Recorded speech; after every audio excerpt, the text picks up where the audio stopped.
también puede ser em, grasas,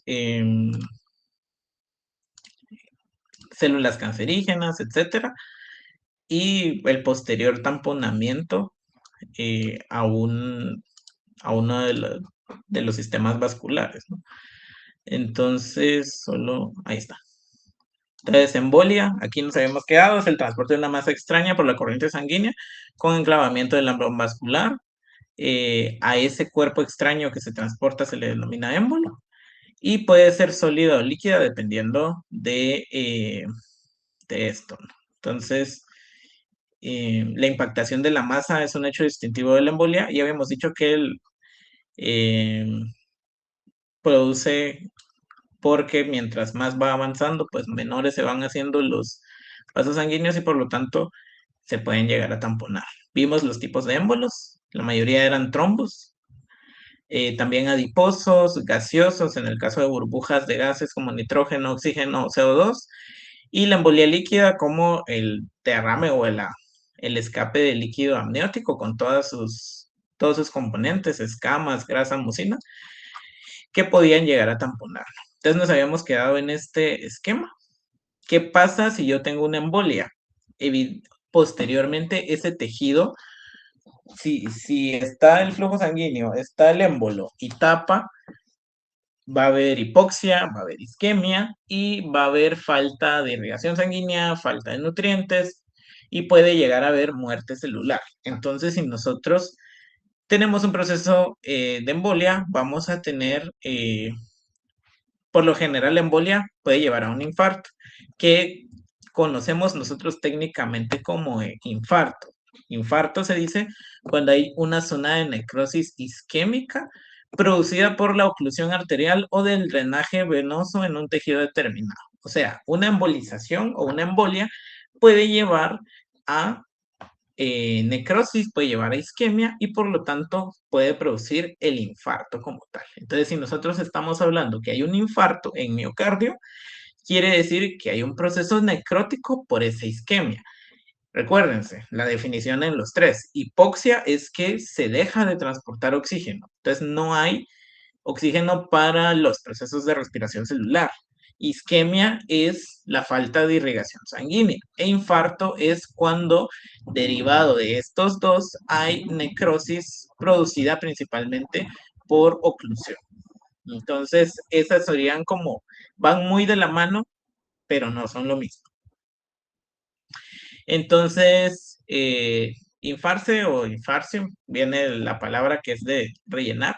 Entonces, es la necrosis del parénquima y el estroma en un territorio vascular producido por esa falta de irrigación sanguínea o isquemia.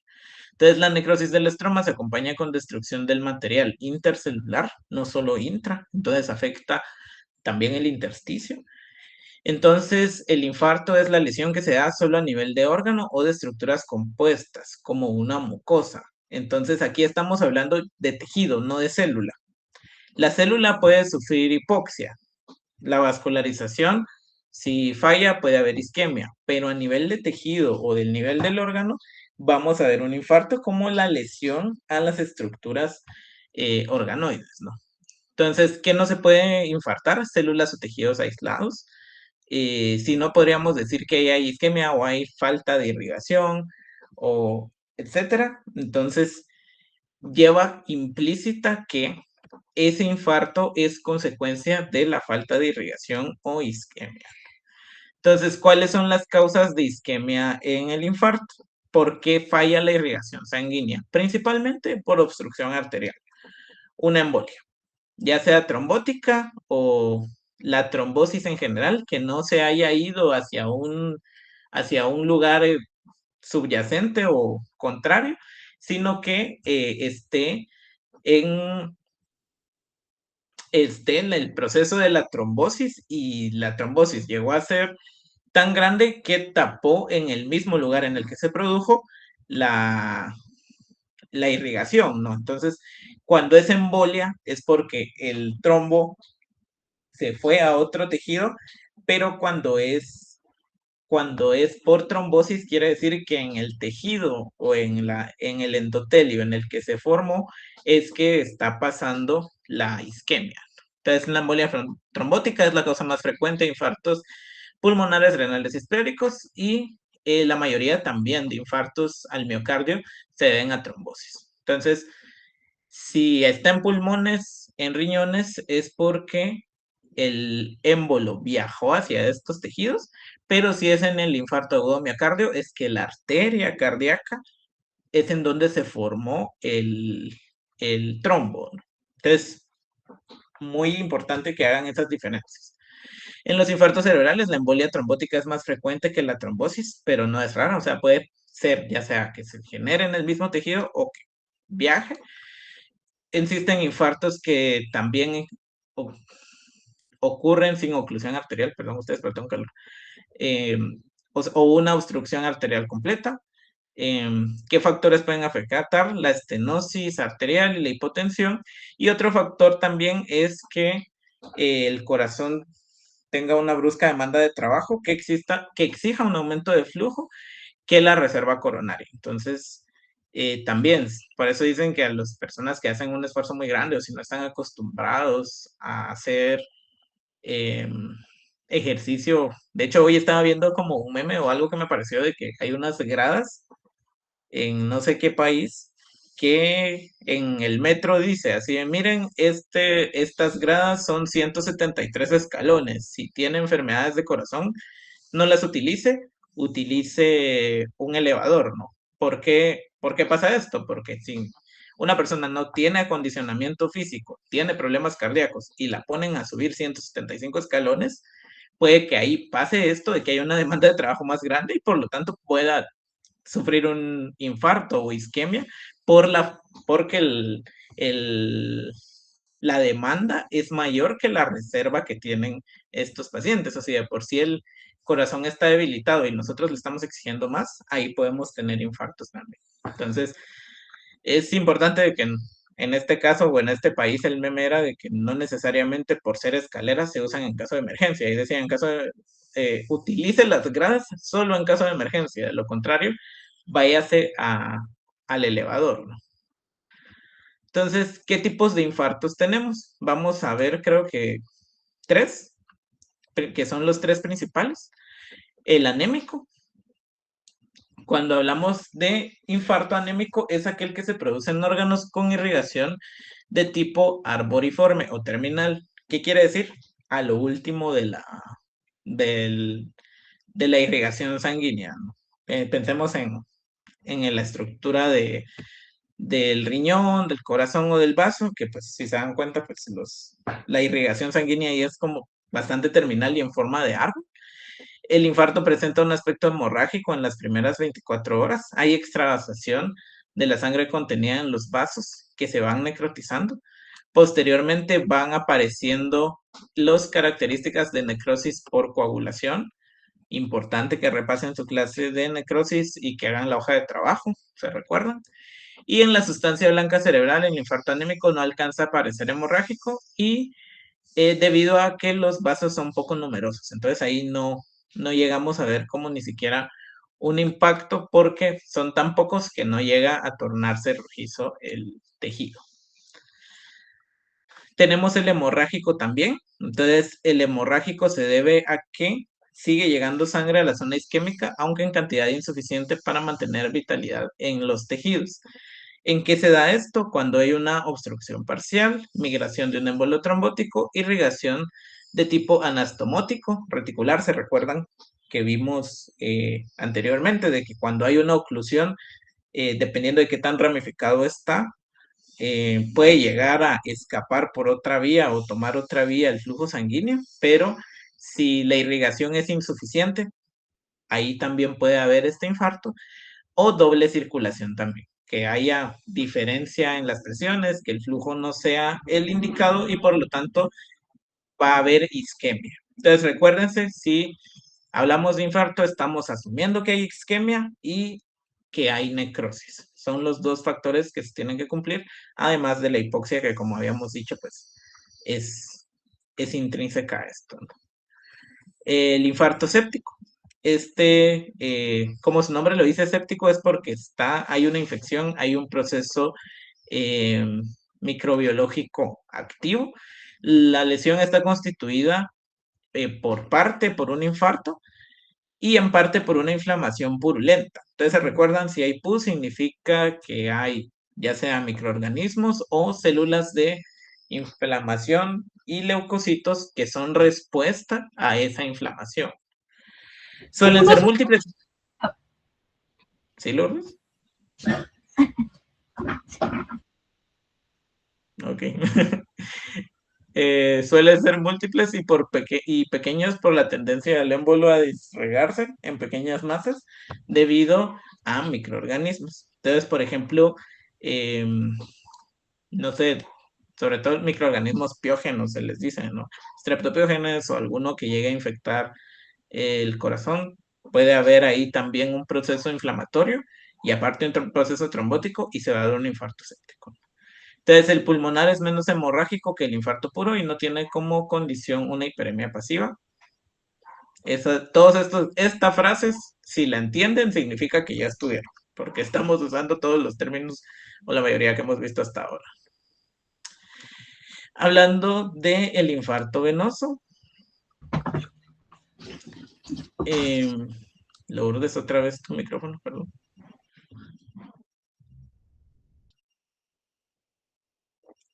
Pequeño paréntesis, ahora aviso porque ya tengo un trauma con una persona que cuando era auxiliar se le activó el micrófono y estaba hablando unas cosas que no pude seguir dando el laboratorio porque me enojé mucho. X. Eh, no es una historia graciosa, mucha de verdad, es uno de mis traumas. Eh, entonces, volviendo a la clase, infarto venoso. Es una infiltración hemorrágica, igualmente en el anterior de un órgano o un sector, producida por el bloqueo brusco del drenaje venoso. Entonces, sí llegó la sangre, pero al momento del retorno estaba obstruido. El tejido comprometido se disgrega, las células muestran alteraciones paratróficas y luego necrosis. ¿Cuáles son las causas más frecuentes? Si es venoso, pues hay trombosis venosa, principalmente en riñón y encéfalo, o torsión del pedículo vascular, que sería en el caso de testículos o anexos uterinos. Entonces, recuérdense, cuando hay procesos de torsión, llega a afectar más a las venas que a las arterias y la denominación como tal de infarto venoso eh, no es tan cierta si lo vemos así, porque si es por falta de drenaje, no es por isquemia, sino por una hiperemia pasiva o hiperemia venosa.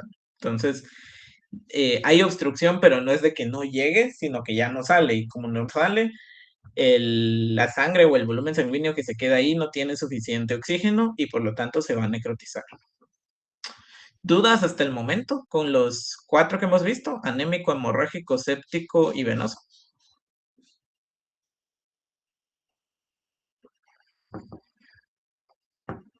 ¿Todo bien? Ok. Y aquí vamos a ver unos esquemas. Estos es el mismo, solo que en diferentes aumentos. Si se dan cuenta, pues a nivel como grande en el lado izquierdo, se ve que hay una falta de irrigación sanguínea. Estamos viendo menos color en general en el tejido o en la zona de infarto. Si nos vamos acercando, ya vamos a poder ver más el tamponamiento o la afectación de las células y el proceso necrótico. Recuérdense que si es proceso por coagulación, ¿cómo se tendría que ver ese tejido? Si es una necrosis coagulativa. Aspecto cocido, turbio y Ajá, cocido. ajá, aspecto cocido. Lo que pasó ahí es de que, como les dije, básicamente se quedó intacto, pero ya no está irrigado, entonces ven que las células aquí no es que hayan aumentado o no es que se hayan distorsionado como tal, sino que simplemente empezó a haber una necrosis sin licuefacción, sin actividad enzimática. Entonces vemos las estructuras celulares, sobre todo aquí abajo, pero vemos esos signos de necrosis y de falta de irrigación como tal. Entonces, Recuérdense como para ir asociando cada una, ¿no? Si era por coagulación, se hubiera cocido, era por falta de Vic, actividad enzimática, perdón, ¿sí? yo creo que era por bloqueo de proteólisis celular, algo así. No me Ajá, acuerdo. entonces, como no hay proteólisis o no hay actividad enzimática, es de que el tejido no se afecta o no llega a haber digestión enzimática en este caso. ¿Ok? ¿Dudas con el infarto? Entonces son cuatro: anémico, hemorrágico, séptico y venoso. Les sugiero que así como están haciendo su cuadro comparativo, hagan un esquema o una comparación para poder estudiar estos. Y nos vamos con el shock o choque. Cuando hablamos de shock es una insuficiencia generalizada, consecuencia de situaciones clínicas letales. Y cuando decimos que una persona entró en shock, quiere decir de que hay una falla orgánica o una falla no de un órgano, sino a nivel general en el individuo o en el organismo. Y aquí pues puede ser por varias razones, ¿no? Por traumatismos, por infarto, por una tromboembolia, por sepsis, entre otros. Entonces causa una hipoperfusión sistémica y puede producirse por una reducción del gasto cardíaco. Entonces va a ser a nivel orgánico total, por así decirlo, y los resultados es que va a haber hipotensión general, entonces no va a haber suficiente presión sanguínea para llegar a todos los tejidos, va a haber una alteración de la perfusión tisular y también va a haber hipoxia tisular. Entonces, todos los tejidos para las mucosas no van a tener suficiente irrigación y no es de que tengamos lo localizado, sino está a nivel general del organismo, ¿no? Entonces, eh, ¿cuál es la patogenia? Esta tiene evolución de minutos a horas. No todas las formas son letales. Si son de origen bacteriano o de origen de sepsis, ahí sí puede llegar a ser un poquito más peligroso, pero pueden reconocerse arbitrariamente tres fases.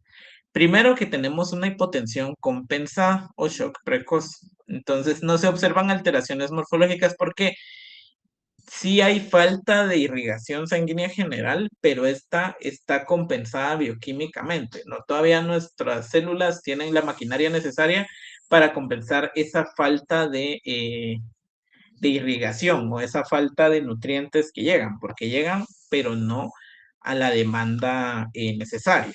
Posteriormente tenemos una hipoperfusión tisular, que ahí sí ya tenemos signos de daño celular reversible. ¿Se recuerdan cuáles son esos signos?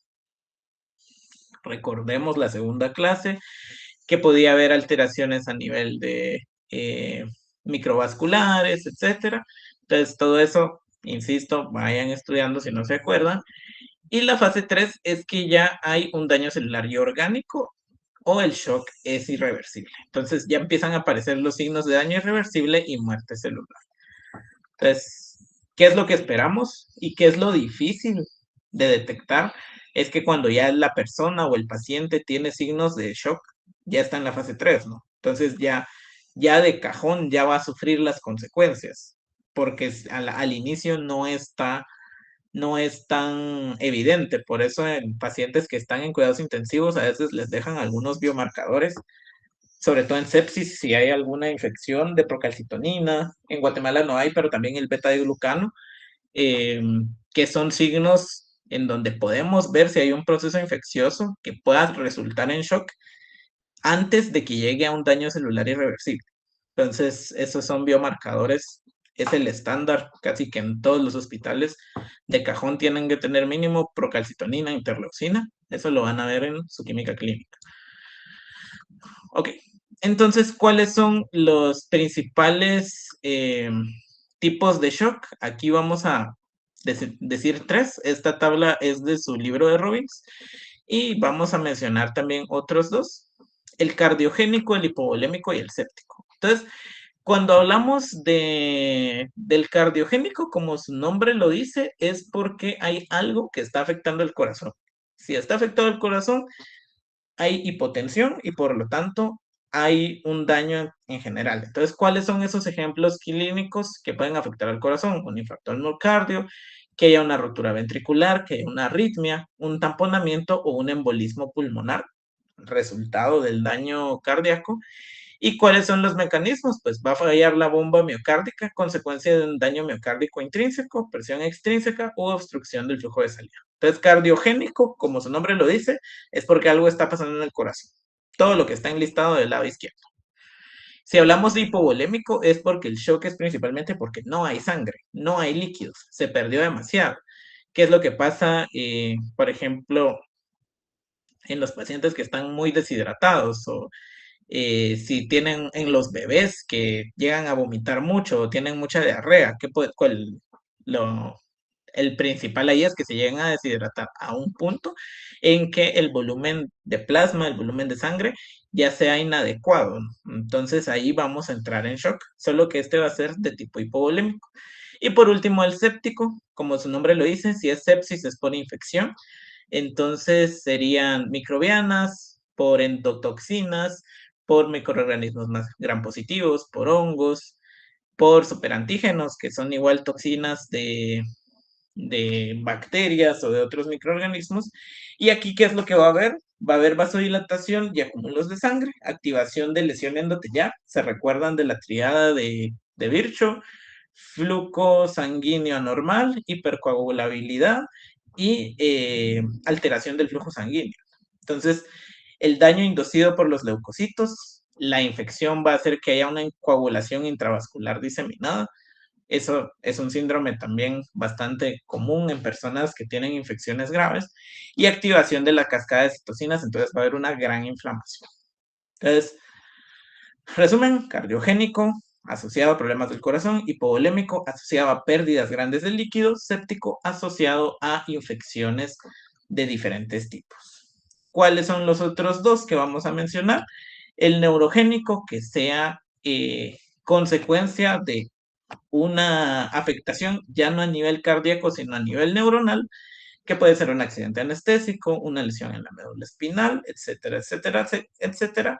Y un anafiláctico, que sería en consecuencia a un proceso de alérgenos, ¿no? Entonces, cuando decimos que está en shock anafiláctico, las personas que toman, que comen maní, si son alérgicas al maní, o que son alérgicos a los mariscos, etcétera. Ahí va a haber una vasoconstricción, vasodilatación, aumento de la permeabilidad y también hipersensibilidad. Entonces, por la inflamación y la dilatación y constricción de los bronquios, ya no va a haber suficiente oxígeno, ya no va a haber suficiente irrigación sanguínea y pueden entrar en un estado de shock. Recuérdense, por eso es que también para evitar esto es que los pacientes se les hacen inyecciones eh, se me acaba de olvidar, de adrenalina o de epinefrina para evitar todas esas vasoconstricciones y las vasodilataciones. ¿Entendemos los 5 tipos de shock? Entonces podemos decir, solo para terminar, que todos estos están relacionados, ¿no? El edema el edema sería como, dependiendo de dónde está el tejido, puede llegar a ser más o no más grave. La hiperemia, que es que puede llegar a haber una congestión, la hemorragia, la pérdida, la trombosis, la formación de coágulos que pueden tener un proceso de embolización y escapar a otros tejidos.